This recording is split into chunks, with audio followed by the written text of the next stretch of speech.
Hey guys, what's up? Welcome back to Roots Refuge Farm. I am in my garden and we're going to have a little chat today. I've got a cup of tea. This is probably going to get a little long. And I want to be just completely frank here on the front end about this video. I'm going to talk about some really personal health stuff today, and my hope in making this is that maybe it may help somebody. I have not made this over the last couple of months. I did a video about my health, I think it was around February, and sort of sharing some of the breakthroughs that I'd had. At that point, there were still some unanswered questions that I have since gotten answers on. I'm still very hopeful, but I'm having to process a lot of feelings of anger and frustration, and I didn't really want to make this video in the throes of that anger.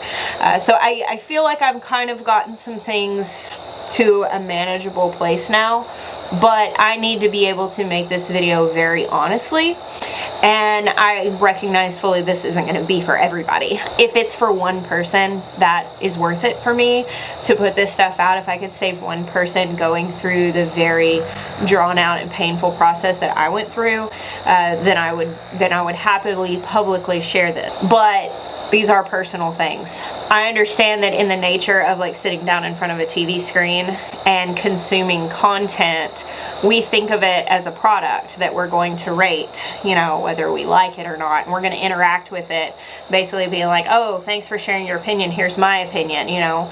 And I think that's appropriate in a lot of cases. In this particular case, I want you guys to know that like I'm sharing this personal information, this experience, because I do hope that it can help somebody, but I'm not really looking for approval. I'm really not looking for advice. If you have, you know, when I get to talking about diagnosis and stuff like that, if you've experienced this and want to share what has worked for you, I appreciate that. I'm open to that. I'm not closed down to advice. It is wearing when you have dealt with something very chronically that has involved a lot of pain and you've had to overcome a lot of hopelessness. It is wearing to deal with people who are harsh or aggressive with their opinions, or especially if people are hopeless, because I promise you, regarding my health, my own hopelessness has been enough for me to deal with. I can't really deal with anybody else's. One other kind of disclaimer here on the front end, again, this is super personal stuff. If you want to say, oh, this is an overshare, you may think that, just turn the video off. It's not for you if you feel that way. Also, the issues I have are very much women's health issues.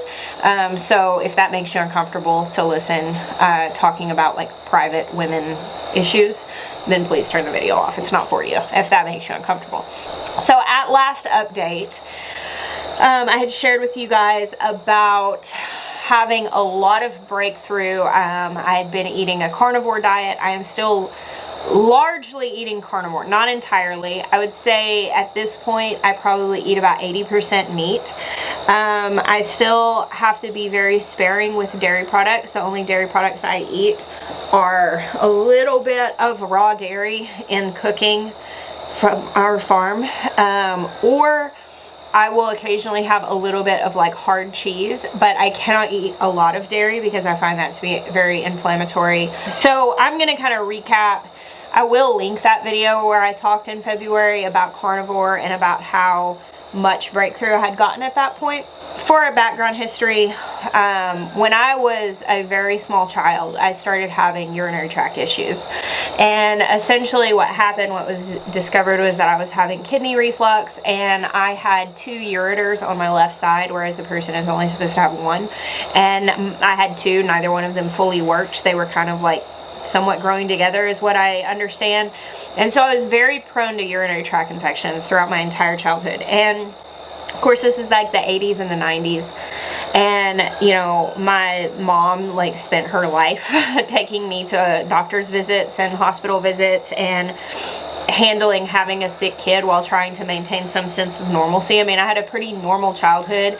I had to be very limited how much time I spent in the sun a lot of times. I took a lot of antibiotics. That was just what was offered at the time for a person who's having recurrent urinary tract infections. There were a couple of times the infections got really, really bad, and I became pretty antibiotic resistant throughout my younger years because of how much I took them. And we did a lot of the like natural stuff that they would tell you back then, as far as like taking cranberry, and you know, I ate pretty limited sugar, never drank sodas. A lot of the things I look at that was like the normal American childhood in the 80s and the 90s. Had I been living that, I probably would have been way more sick. But we did kind of maintain a more natural way of doing things for that time period. By the time I was 16, I had a lot of scar tissue. I had a lot of issues. I had to go in very regularly for things like VCUGs and basically procedures where they catheterize you and put dyes in your system, and a lot of that was really invasive. I don't think, I mean, in the 80s and the 90s, I know that the medical community really did not understand trauma at all. I know that really, I read a book that was very eye-opening to me about a year and a half or two ago called The Body Keeps the Score. And it was written by one of the doctors that really was a forerunner in studying trauma with Vietnam veterans. And of course that was in like the 70s that they really started delving into that, and into the 80s and the 90s. So of course, as a young child during the 80s and 90s, going through these very invasive medical procedures, the hospital that I went to was like a teaching hospital, and so my case being very rare meant a lot of times there were multiple people in the room, and nobody understood trauma. Everybody was just trying to help me. I don't think anybody had any ill intent whatsoever during that time. But it was pretty traumatizing to have to deal with that sort of stuff in your childhood. I also just happened to have some injuries. Like when I was in the 4th grade, I fell on the playground and actually straddled the monkey bars and had to have 30-something stitches, which obviously very traumatic injury at a really young age.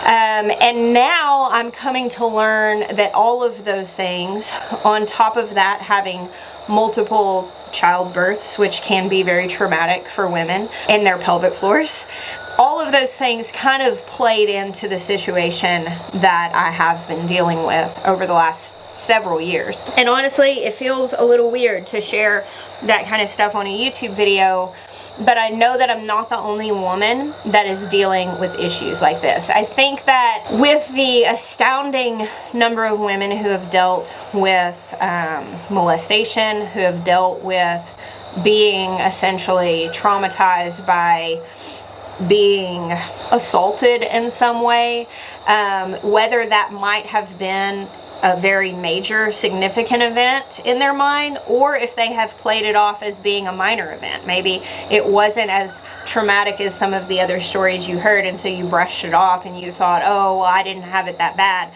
But your body remembers that kind of thing. And then on top of that, when you think about injuries, when you think about childbirth, especially in our modern system that has so medicalized childbirth, which has stripped women of the feeling of empowerment, all of these things can play into causing further issues later that we might not realize it here, but our body realizes it.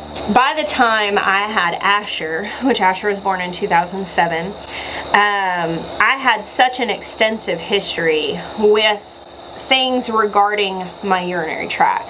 I used to joke, and I remember, you know, like having that injury on the playground, and then I had all these things that would pop up. I would get these really bad cysts and different things that were always in very private areas, very private natures. And I remember being around the time that Asher was born, being like, why can't I just break my arm? You know, like, why is everything that happens to me in this region and in this nature? Because then you're dealing with something that's hard, but you don't necessarily want to talk about it to people. There's so much shame around women's health. There are so little resources. There are things that I've dealt with in my life in a medical sense that I've tried to research, and all that comes up is pornography links and stuff that then heaps shame onto it and makes you even more frustrated that there are not more resources and more community and more places you could go. And I would try to go to doctors when I would deal with these things, and it would always come back to getting more antibiotics, more antibiotics, more antibiotics. And so after I had Asher, I started having this issue, and I would go to the doctor and I would say, listen, I don't think that this is what I've dealt with. I've had urinary tract infections since I was potty trained is when they started realizing that I was having them. And I'm like, I'm very familiar with what that feels like. And I don't think that this is that. And I would say, check me for kidney stones, check me for something else that would cause a blockage. Why can't I use the restroom freely? Why am I having this pain, this urgency? I don't understand. And I went down for about 18 months. I went down this track of trying to figure out what was going on in my body, that I was experiencing a lot of pain. And I was sent to a urologist, ended up again going through a ton of invasive procedures. So this is when Jackson and Asher were very, very small. I had to go under for a biopsy. This has been, obviously it's been like 16, 17 years ago. So some of the details are really blurry to me, but I was going to a urologist for over a year, and they were giving me like a 6-month prescription to a daily antibiotic. This is before I was this crunchy hippie mama, all natural everything. I look back on that time and it's very confusing even in retrospect, because I didn't understand a lot of what was going on at the time. I was 22, I had 2 small children, and I was really sick. And I was going to doctors who were just giving me antibiotics, and I was taking them incessantly. I had taken tons of antibiotics my whole life. I've dealt with a lot of skin and teeth issues through my life, and from what I understand, that was a result of having taken lots of antibiotics. And during this period of seeing this urologist and just repeatedly no answers, invasive procedures, antibiotics, I started to discover kind of a more holistic route. Again, this is like mid-2000, this is like 2007, 8-ish. Information was not as readily available as it is now. Natural communities were not as easy to tap into. It was more who you could connect with in person. And so the information was pretty limited. The resources I was able to access were pretty limited. But ultimately, after I was having breakthrough infections, they weren't able to tell me what was going on. I did think that maybe I'd had an IUD put in, and I thought maybe that was causing some of the issues, because I could see that that was partially when they started. And the way I would describe it to the doctors is it feels like everything, like when I try to go to the bathroom, is spasming and everything is just locking down and nothing is coming out, is what I would say to them with my very limited understanding. And they would say back to me, well, there's blood in your urine. Oh, we need to do a biopsy. You have open sores in your bladder. They would say these things to me, but nobody would ever explain what it meant. And what the solution was, what would help, they would just give me antibiotics. And the antibiotics were not making the pain go away. They might help it a little bit, but never actually eliminating it. And during that time, I started to learn about essential oils. You know, it's kind of the peak of that really starting to get popular. And I started to learn about teas and tinctures and just basically very elementary herbal medicine. I was kind of dabbling in that stuff. I really was learning about food, the importance of food. Of course, Asher had an allergy to milk, so I'd had to start reading food labels to breastfeed him, and I had cut all dairy out of my diet, and then realized a lot of the stuff that was in the food, started realizing how broken the food system was. And that had brought some relief to the pain that I was having by eating cleaner. I ended up going into the urologist one day. They tried to give me another 6-month round of a daily antibiotic, and I ended up crumpling it up and throwing it in the trash and leaving. And for the next 12, 13 years, I just handled the issues that I had holistically. The pain never fully went away. It would ebb and flow. I started calling it flares whenever I would have a lot of pain that came. Over the course of that 12 or 13 years, basically I would get a urinary tract infection that I couldn't flush out and that I couldn't handle with herbal remedies, and I would go in and I would get an antibiotic. When 2020 came, obviously there was a lot of stress that was going on during that time. I was experiencing a lot of stress being a content creator during that time and feeling the pressure of having so many people's opinions. you know, I mean, just getting trashed whenever we'd like have somebody out to our house in September of 2020 and people being like, how reckless of you. Or, you know, during all of the social justice movements, I had hateful messages every single day flowing in telling me I was doing it wrong. And the stress really mounted. That's why we quit doing our live videos during that time, because it was so stressful to me, because there were people who seemed to be their only purpose was to come on and try to like get us to say something that they could cancel us. It was very stressful. And then on top of that, we were actually shopping for land here in South Carolina at the end of 2020. We found our land. So during that year, I started having a lot more flares. Didn't really understand what was going on, didn't really have a lot of answers. I did have a lot more resources to holistic remedies and herbal medicine, but of course a lot of stuff was shut down. And so I was doing more support of my systems with herbal medicine and taking supplements. I started taking things like D-mannose and things that really support your urinary tract. And I was kind of limping by as I had for the previous 14 years, but I was dealing with way more pain. And I didn't really know why.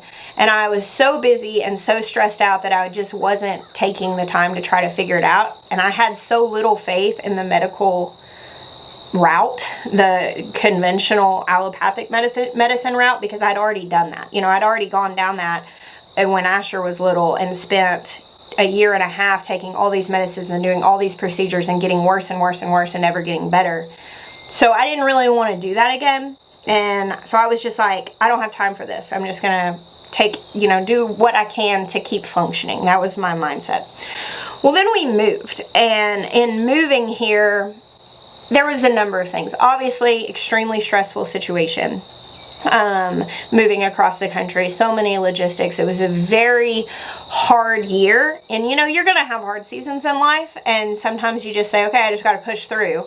That really flared up whatever it was that was going on, which at the time I didn't know. I would have said that I'm just having chronic urinary tract infections. That's what I said, because that's what it felt a lot like, but there were some factors of it that definitely were different, but I'd never been able to like pinpoint what it was. And we moved. Of course, we didn't have our food. I didn't have the garden, and so fell into eating a lot of convenience foods, which of course made everything so much worse. It's wild to me now, because when I look back at videos of like late 2021 and then to early 2022, spring, summer of 2022, I don't even look like the same person. Like, I was so sick. I knew that I was sick, and I was sharing that I was sick, but I didn't have a grasp for how dysfunctional I was. I didn't know, because I had been in so much pain and so much dysfunction for so long that you can adjust and things can become normal to you that are not normal. You're just used to it. At the end of 2021, you know, and moving, I was becoming largely dysfunctional. Like, I couldn't stand to cook dinner. I would have to sit on a stool. And I mean, I dealt with a certain measure of that for a long time. At that point, I mean, for 15 years, I would have these flares where for a few days I wouldn't be functional. I would be in so much pain, but it would ebb and flow. But basically, it had gotten to the point that it felt like I was flared all the time. And I talked to Jeremiah, and I was like, I know that there's got to be a better way other than like the traditional medicine route, or I shouldn't say traditional medicine, conventional medicine. It's not traditional. The way that our country does medicine now and has come to do medicine really over like the last 80 years is never been done before, and it's very, very driven by money. I was like, I'm gonna go the conventional medicine where I'm just gonna go to the doctor and I'm gonna do what they say. And I told him, I was like, I don't have a lot of hope, but maybe things have changed in the last 15 years and we kind of need to rule out that it's not something really obvious. And I said, I'm gonna do this for the next year because I'm so overwhelmed and busy with like life and the kids and the farm and the job and trying to do all this stuff that I don't have capacity to take the slow and steady low road of trying to figure this out holistically. That was my mindset at the time. And so I said, I'm going to go do whatever the doctor says. And in a year, if I'm not better, then I'm going to go try something different. I don't know why that's where I was, but it's where I was. And I told you, I'm just going to tell you the honest recount of this. And so I started going to the doctor, and I really liked the doctor that I was going to. She was super nice. She listened to me. I felt really heard. But again, it was antibiotics, lots of antibiotics. And of course, I was having issues in my urinary tract, but also in my reproductive tract. I was having a lot of cysts. I was having like ovarian cysts. I was having multiple like PCOS type situations, endometriosis type situations, as well as having this reoccurring pain, urgency, and urinary tract type symptoms. I would take these antibiotics and I would kind of start to feel some better in the fact that like I wasn't in excruciating pain. I wasn't having to run to the bathroom every 15 minutes. But then I'm having the fact that I'm feeling really cruddy because I was on really intense antibiotics. And just if you know anything about antibiotics, the kind of stuff they were putting me on was like 45-day rounds of Cipro, which is an antibiotic that can cause your tendons to tear. Like, it's not something that anybody should be taking for 45 days, especially not repeatedly over the course of a year. But I took a ton of antibiotics and I just did what they said. While they were running all of the invasive tests, I ended up getting moved over to urologist, running all of these invasive tests. And this has all been within like the last couple years. So those videos where I looked really, really sick, I was really sick. But there was never any answer. So I go to this urologist and they do all the testing. Of course, this was 2021, 2022, but all of the doctor's offices I was going to were still under COVID restrictions, so I had to go through all of this testing alone. Like, Jeremiah would try to go with me, and he'd end up having to sit in the car, which again would really hit on a lot of that trauma from this lifetime of these issues. And in some ways that was healing because I'm way more empowered now than I was when I was 21, 22, than I was when I was a small child. And so I was able to go in there and not feel victimized in those situations. So I think that that was maybe in part redemptive, but it was still hard. I went through all of a year and a half here, or almost a year and a half of all of these things. And then I finally, at this time last year in September, I started to get a really, really bad rash. Now, I'd had a little bit of this rash on my hands for months, but then all of a sudden it began to just spread, and I had what I believe was just an autoimmune flare, a response of inflammation, and I think it had to do with just taking tons of antibiotics over this period of time. I think my gut was really whacked out. My body was just overall like, you have to do something different. And that is when I went on carnivore, and it made a massive difference. I lost a lot of weight. Part of that, how fast the weight fell off, really showed that it wasn't that I was necessarily losing some of what I lost was fat, but a lot of what I lost was inflammation, swelling. I mean, like, I lost 13 pounds in the first week of carnivore, which there's no way that you're losing 13 pounds of fat. That was swelling and inflammation that was going out of my body. That was very eye-opening. A couple months after I started carnivore, my doctor decided to do kind of like a shot in the dark and treated me for something called pelvic inflammatory disease. They'd never treated me for that before because that is most commonly caused by sexually transmitted diseases, and I never had one. I always tested negative for sexually transmitted diseases. I've been in a monogamous relationship my entire adult life, so like, I didn't have any reason for them to think they should treat that. But when the doctor treated me for PID, I got so much better so fast that for the first 2 weeks after that, I was sobbing every single day, because basically I was having to deal with the realization of how much pain I had been in my entire adult life that I did not realize. I did not realize how much dysfunction I was living with. I didn't realize that my urinary system, my reproductive system, my bowels, like nothing had been working right. And I didn't know, because I didn't have any sort of baseline of normal and what normal was, because I'd been having the same issues literally since I could remember. Some of this I can only go off of assumption. I do think that part of what started these inflammatory issues was the Mirena IUD that I got put in 2007 after I had Asher.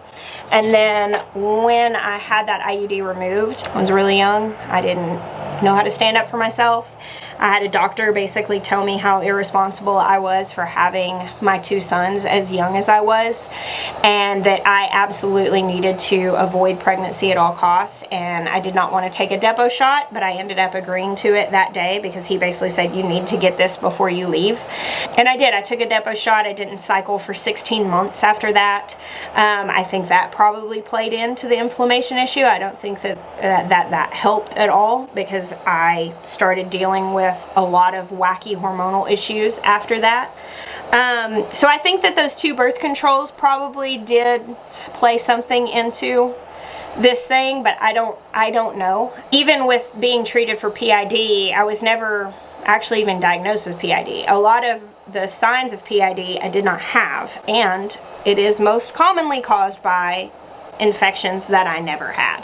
But I do know that the symptoms of the inflammation, the spasms, the pelvic floor issues all started during the period of those 2 birth controls. That happening last November, so my skin blew up, massively changed my diet to an anti-inflammatory diet, carnivore, was treated for pelvic inflammatory disease, which basically addressed inflammation even further. And it was like waking up. It was like waking up and realizing I've been very sick. I've been very dysfunctional. My baseline of normal was not normal. And then after that, anytime I would start to have pain again, I would have an incredible, almost post-traumatic stress like reaction. I mean, a panicking, because when you realize that you've been living in incredible pain and dysfunction, the idea of going back is terrifying.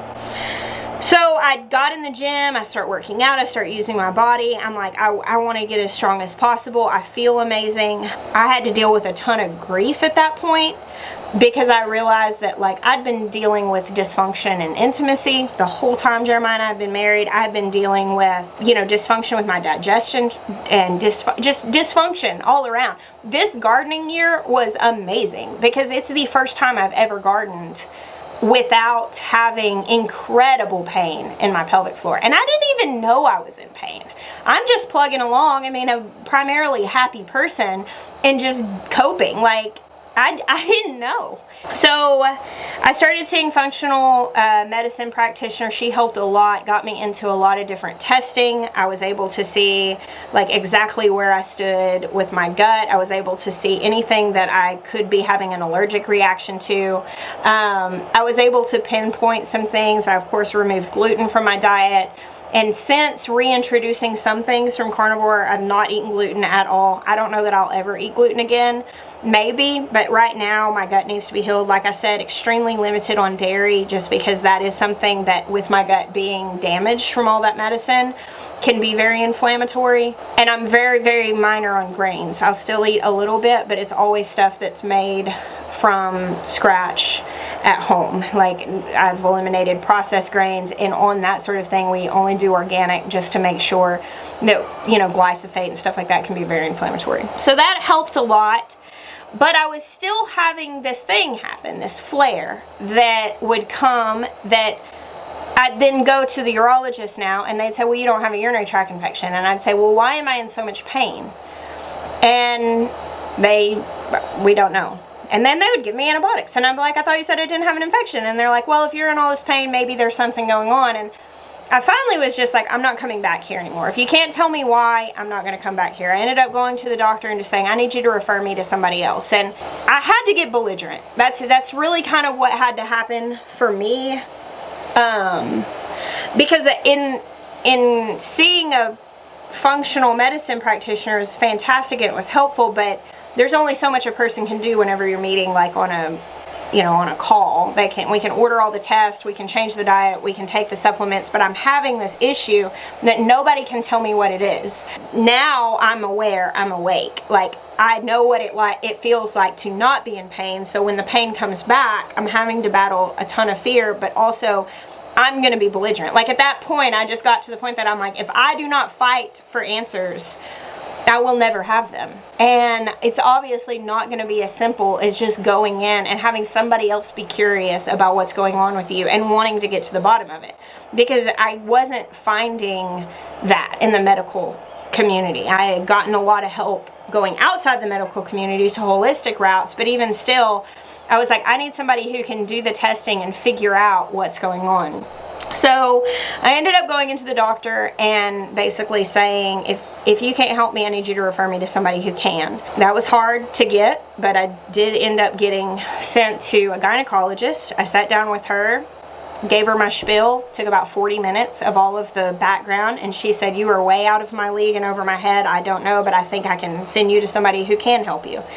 So she sent me to a specific specialist called a urogynecologist that works in women's health in urology and gynecology, because these two things work very closely together. These two systems are obviously in our pelvis, you know, intertwined in a lot of ways. This specific study focuses on women's health with urology and gynecology. The specific doctor's office that I've been going to is called Southern Urogynecology in Columbia. They got me hooked up with a pelvic floor therapist. Her name's Jen. She has gone out on her own and started her own practice where she works one-on-one with women.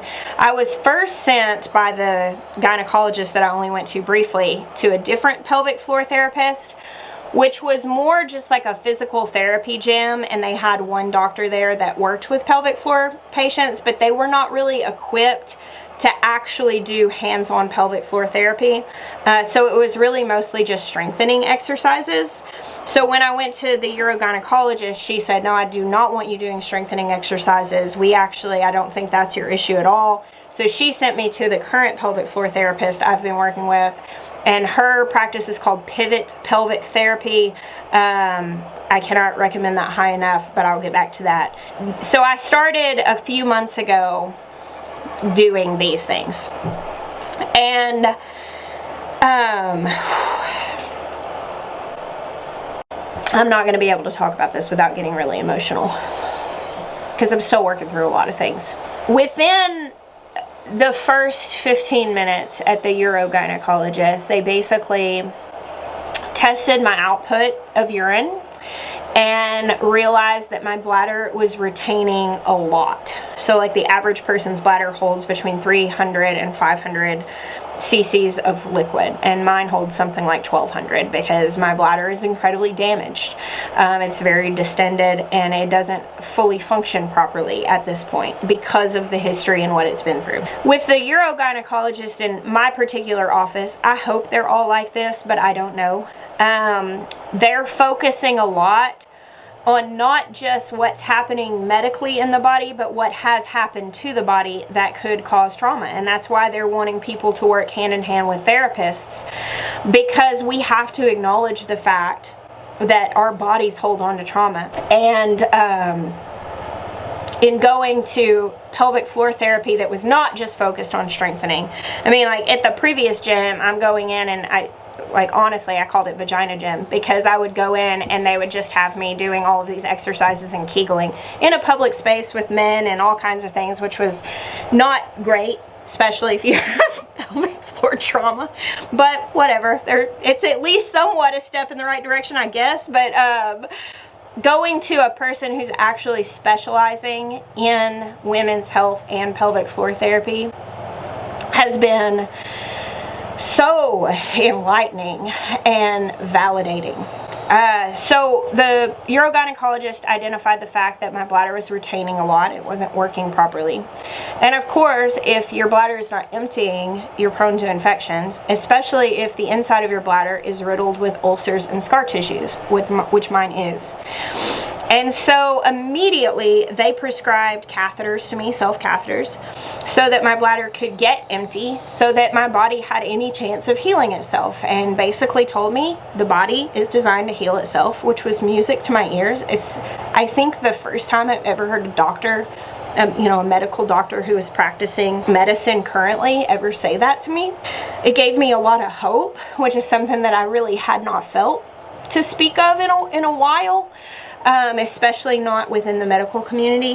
That was a step in the direction. I mean, obviously I had to deal with a lot of trauma over catheters, even now. I mean, it's a big step for me to even talk about this, because it's something that in the past, and having a childhood full of issues like that, It caused a lot of shame, because back then I would try to talk about things that I was dealing with in my body medically to like friends, and they'd be like, ew, that's weird, or ew, that's gross, because that's, I mean, they were kids, but even adults would be like, oh, you poor thing, you know. And it made me think that there was something wrong. And I mean, obviously there was, but it made me feel shame, which I should never have felt shame about having medical issues. I had to deal with that. I had to deal with that feeling of that feeling gross and that feeling bad. And Maya has been really precious. And he actually talked to me. He's like, hey, Jess, for the first time in 20 years, you went to a doctor and told them your problem, and they didn't give you an antibiotic. They gave you another solution. And they said that this will help your body heal. And I was like, man, you're right. That's awesome. Kind of started down that road where I was actually able for the first time. This is recent. This is just the last few months. I guess, no, it's been about 4 months ago, where I was actually able to get my bladder empty, fully empty, for the first time in a long time. I don't know how long it's been that it's been so dysfunctional. I know that in 2007, 2008, whenever that was that they did that biopsy, they told me then that I had bleeding sores in the inside of my bladder, but nobody told me what that was. So there's a thing called a cystoscopy where they actually put a scope through your urethra and they look inside your bladder. I've had those done fairly regularly throughout my life. And I had one done in this urogynecology office, and they actually explained to me that what I have is called ulcerative interstitial cystitis. I have what's called Hunter's lesions, which is basically these bleeding sores inside my bladder walls. It's the first time that that's ever been explained to me. It's obviously something I've been dealing with for a very long time, but just having the information is very empowering. And I've been going weekly to the pelvic floor therapist and understanding that essentially what I'm dealing with is I have a very dysfunctional pelvic floor, which your pelvic floor is the 3 layers of muscles that exist inside your pelvis and your hips, and they are extremely important in your nervous system. So in my case, basically, and this is my understanding of this, and now that I've done a lot of research, now that I have the words to know what to research, I've had so much trauma in my pelvic floor because of my medical history, as well as my sexual history, as well as giving birth, and injuries like the playground injury. I've just had so many instances of trauma that my pelvic floor, it just doesn't work properly. It doesn't relax. It's called hypertonic. It's very, very tense. My muscles are very tense. And because of my history with what I believe came from the urinary tract issues, from having extreme urgency and reflex in my kidneys, like my pelvic floor muscles are really, really strong. With that being the case, I don't know how to relax them. And add on top of that anxiety, which is a nervous system response, and so much of your nervous system kind of like grounds out in your pelvic floor. Like your body, when you're tense, your pelvic floor gets tense. And if you have anxiety, your pelvic floor is going to express that anxiety. And if you're having trauma in your pelvic floor, it's actually going to affect your anxiety level. So many of the issues I've dealt with in my life that I thought, I have this anxiety issue, I have this urinary tract issue, I have this issue with my digestion, I had issues with my lower back. My lower back would go out. I would go to the chiropractor all the time. My hips, I've shared it with you guys multiple times. Like, I had my lower back go out when we got the cows, and I have issues, pain in my hips. Every single one of those issues that I thought were separate are actually all combined, and it's all very much the same thing. It's all very much rooted in trauma and the need to downtrain my nervous system, to learn to breathe, to learn to stretch, to learn to move, to retrain my muscles that they don't have to be completely tight and tense all the time. And what's essentially happened with my bladder is, because of the trauma and the dysfunction in my pelvic floor, it's kind of held my bladder hostage and tortured it. And that's kind of what interstitial cystitis is. In many cases, it's not in and of itself like a disease. It's not a standalone thing. It's a result of the bladder not being able to function properly because of the dysfunction of the pelvic floor. And the pelvic floor dysfunction can come from any number of things, but it's typically a nervous system issue and a trauma issue. So as of today, it's October, and I've not taken an antibiotic in about 6 months. not had to have, you know, tons of invasive procedures. I have had to have some, but every invasive procedure that I've had to have over the course of the last handful of months has given me answers. Interstitial cystitis, ulcerative interstitial cystitis, is not something that has like a cure. It's actually classified as a chronic illness. It's classified as something that a person will have always. And I'm in a place right now where I feel massively thankful. I do hope that my bladder will come back to being able to fully function. There are still some tests that are going to be done. And then there will be some decisions to be made on whether I want to go the route of like putting in what they call like a bladder pacemaker, or where they'll burn the walls of your bladder. I'm hesitant to do anything quickly that may hinder my body's capacity to heal fully on its own. So I'll probably go really slow on making those decisions. But for the time being, I'm not in chronic pain so much anymore. Now, there have been a couple of things that there have been a couple of periods over the last like few months, you know, like I flew and then I did a drive to Arkansas, like things that normally that would have ended up in 2 weeks of a lot of pain, that would have ended up in a urinary tract infection, whereas now I kind of have the capacity to override that, but I still experience the flare. It's just only takes 2 days rather than spreading out to 2 weeks and resulting in a UTI because my bladder won't empty, because I can override that now.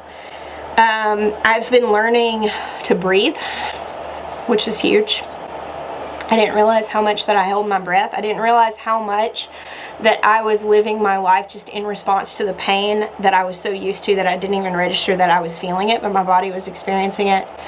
I've been learning to stretch. I've been doing exercises every single day that relax and stretch my pelvic floor muscles. A lot of that is just very simple stuff. I'm taking some really simple supplements like aloe, and of course I'm still taking like my D-mannose and turmeric, anti-inflammatory things. I've come to understand more about inflammation. I thought that inflammation was always a response to infection or injury. Now I understand that your body can actually produce inflammation in response to cortisol, which is just like stress. Your body produces cortisol in response to stress, and cortisol creates inflammation. I didn't know that pain could cause inflammation. I didn't realize that just experiencing pain could send your body into the production of cortisol, which can create inflammation. And so when I would have these flares, which is where I was dealing with a whole lot of inflammation, I would think, I'm feeling this urgency, I'm hurting, I'm all of this stuff. And so I would associate that with having a UTI, but it wasn't. It was just a flare of inflammation. Now, the fact that my bladder wasn't emptying would often lead to a UTI, but it didn't start that way. Partially what I'm learning to deal with now is that I might always, in some regard, have times that pop up that I just have to go to bed for the day. Like that I can't do everything that I want to do, that I might just have to take it a little slower, and like that's okay.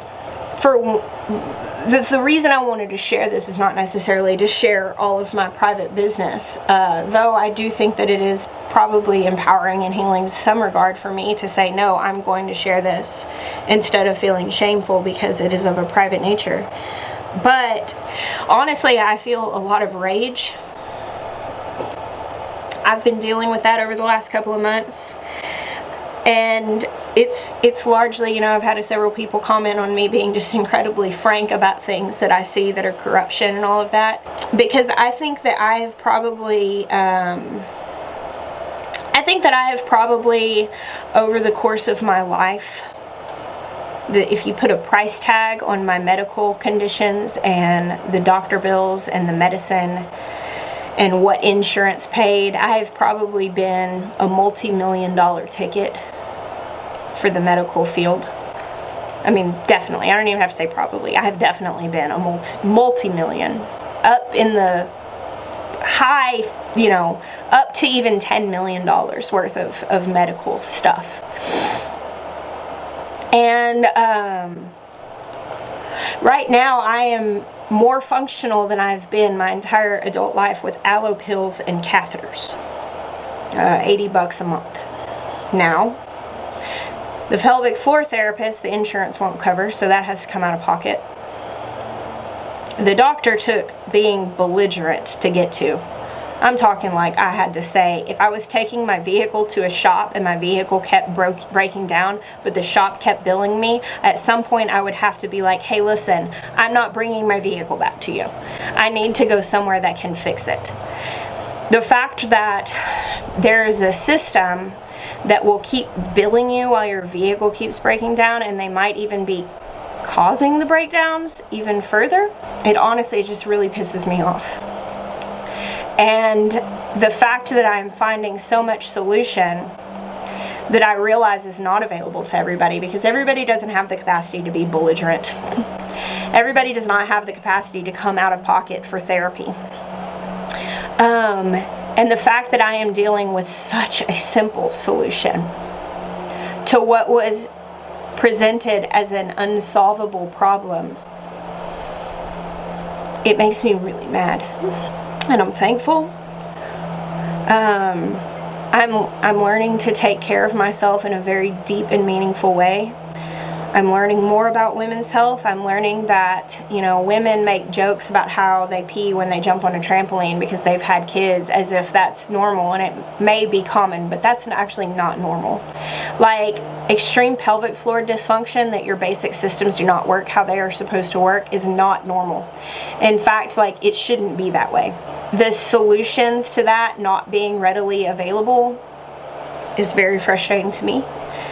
But I wanted to be able to say to the women out there, like, I know that it's hard to find, but there are good pelvic floor therapists, and I would think that would be an incredible place to start to find healing. If you're having any issues that is to do with your urinary tract, your reproductive tract, or your digestive tract, namely your bowels. I mean, like, your pelvic floor dysfunction can so greatly affect those things. And it can be as simple in a lot of cases as breathing and stretching. So that's my update. This is, you know, I'm finally getting to the point where I can talk about it. A month ago, I wouldn't have been able to make this video, because any time that I tried to talk about it, and when I did talk about it to the people who are really close to me, I would just come to this point of being overcome with the feeling of the injustice. But I'm settling down a little bit. I am still, oh look, a hummingbird just came just in this moment. I am still, you know, maintaining, trying to find normal as far as living an anti-inflammatory life. You know, trying to nail down what diet I can feasibly maintain that doesn't cause a lot of inflammation. And as mostly what I'm settling in on is I do eat about 80% meat, and then the other 20% I try to keep it things that are from scratch and what's grown in my garden. If I, you know, travel or something where I have to go off of that, I come home and do a detox, and that really seems to help. You know, kind of, I'll do like a couple weeks of strict carnivore just to get back to a baseline and then go from there. Those supportive supplements, and then also just really measuring the pace of my life, that I don't let stress push me. And I just have to do that, and I think I'm going to keep having to do that, and I think maybe that should be what humans do anyway. I will share the information for the physical therapist that I've been seeing. If you are local and you're interested in checking her out, I'll also share, there's a girl that I started following on Instagram named Adelaide, that she does physical women's pelvic health. And that has been very eye-opening to me. Like, she shares a lot of information. She does retreats and courses and stuff like that. I haven't done any of her courses because I started, shortly after finding her, I started working one-on-one with somebody who was walking me through a lot of that information. But if you're not able to find somebody local, that might be a good place to look. I'm kind of coming to the place of really wanting to encourage people in this whole pelvic floor therapy thing, because I've talked to so many women who deal with issues that I can now very clearly see. I think that there's much more simple solution for them than what we're being told. And I wish that we would be led into this before being led into a lot of invasive procedures and medicines and things that may make the very issue we're dealing with worse. So that's my health update and what I've been going through and dealing with. I do appreciate prayers. I do appreciate hearing your experiences. It's a lot. I know that. Like, I don't need anybody to feel like pity. I mean, I share this with people, and they sometimes do, and it's fine. Whatever it evokes in people is fine. They're allowed to have their feelings, but I don't need anybody to feel sorry for me. I feel incredibly blessed. I feel incredibly fortunate, and right now I feel incredibly thankful, even though I'm dealing with a lot of rage. I'm dealing with a lot of injustice, and there have been some times that I've had to just like go for a walk down my driveway and just scream because of how angry I am that such a simple solution could have helped. But instead I just kept paying the bill to the shop for my car to keep breaking down. And this has been such a simple solution. I do believe as time goes on, I'll probably get to the point that I'm only just thankful, and I won't feel so angry, but I'm not there yet. And that's okay. I'm just gonna let myself have my processes.